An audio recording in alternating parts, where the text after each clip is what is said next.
Vatsympana etin'ny pasteur Ratsianarivo Léa.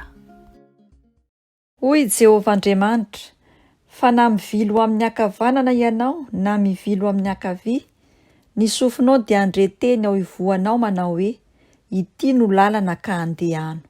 Amen. Vavakintsika. Ry Andriamanitra ray zanaka ary fanahy masina, misaotra anao izahay amin'ity maraina ity. Fa mbola notsy anaynao indray ny teny soa mahafaly, ahafahanay mandray ny hafatrao, azahoanay mamakivaky ty tontolo andro ity. Miarahaba mampanetretena manoroka ny tongotrao masina ary ilay tompony tompo sy mpanjaka ny mpanjaka. Lay Andriamanitra adraika ho mandrakizay. Aidino ny fanainao masina aminay tsirairay avy ary, azahoanay tokoa ny Jesosy malalo mandre ny hafatrao ary andehananay araka ny sitraponao. De mitenena mandrakariva amreto vahoakanao fa voninkaino anao, zahay mpanomponao. Anao ny dera sy ny azara voninahitra mandrakizay. Aleluia. Amen. Ampifaliana mandrakariva no azahoana miatrano amin'ny tokantrano misy antsika tsirairay avy amin'ity maraina ity, ary dia ho ampitomboina ao amintsika ny fahasoavana sy ny fiadanana avy amin'Andriamanitra ray sy Jesosy Kristy Tompontsika. Tenin'Andriamanitra izay angalantsika ny vatsim-panahy amin'ity andro anio ity, dia ao amin'ny boky ny Ohabolana. Ohabolana 4:17. Proverbe chapitre 4 verset 27. Vakina amin'ny anaran'i Jesosy. Aza mivily na ho amin'ny ankavanana na ho amin'ny ankavia, esory amin'ny ratsy ny tongotrao. Amen. Zany tenin'Andriamanitra izany no azahoantsika mibanjina ny lohahevitra hoe mizora amin'ny lalana mahitsy miaraka amin'i Jesosy Kristy Tompo. Andriamanitra lay loharanom-pahendrena no miteny amintsika amin'ity andro anio ity, ny mahambony indrindra ny fahendrena.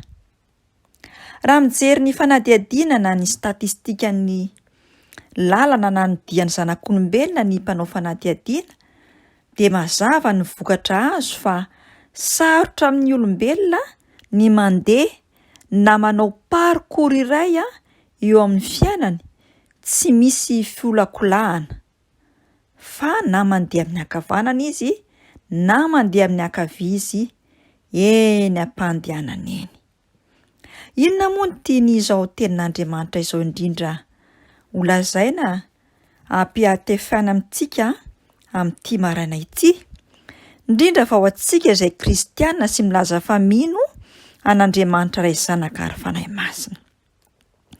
Ny tenin'Andriamanitra dia mazava tsara fa samy efa nanota izy rehetra ka tsy manana voninahitra avy amin'Andriamanitra.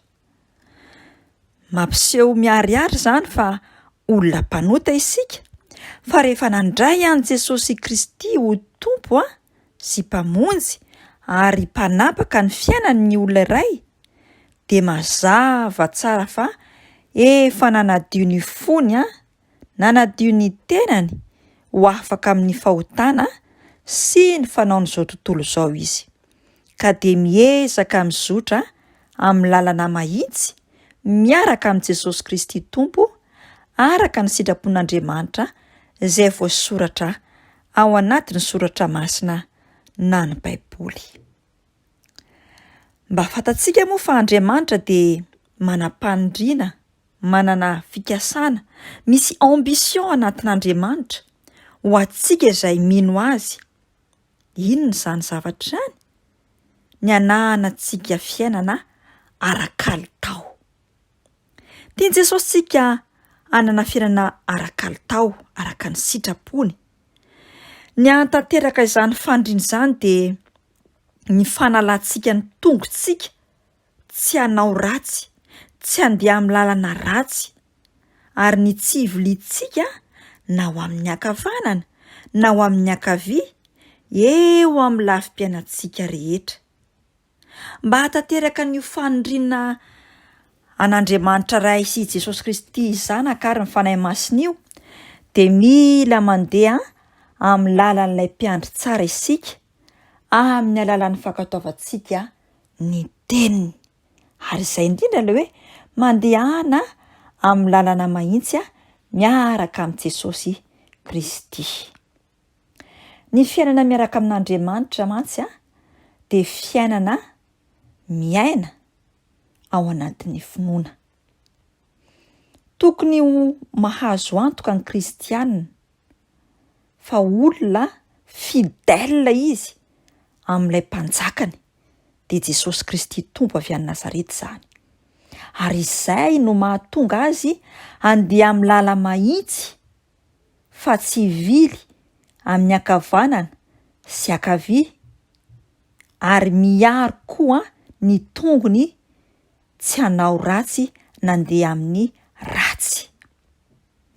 Anio ry havako malala ao amin'ny tompo manatsotra ny tanany amintsika tsirairay Jesosy, mba andehanantsika amin'ny lala mahitsy miaraka aminy, amin'izay andro sisa ahavelomantsika. Anjarantsika ny tsy mivoaka amin'ny ataontsika hoe périmètre de protection, hoy ny teny baiko, amin'ny alalan'ny firaisantsika manokana miaraka amin'ny Jesosy Kristy tompo. Anjarantsika ny mametraka ny fahatokitsika aminy, ary ho lavorary sy ho totosa avokoa ny zavatra rehetra rehefa araka ny sitrapony. Fa izao ny fitiavan'Andriamanitra dia ny tandremantsika ny didiny sady tsy mavesatra.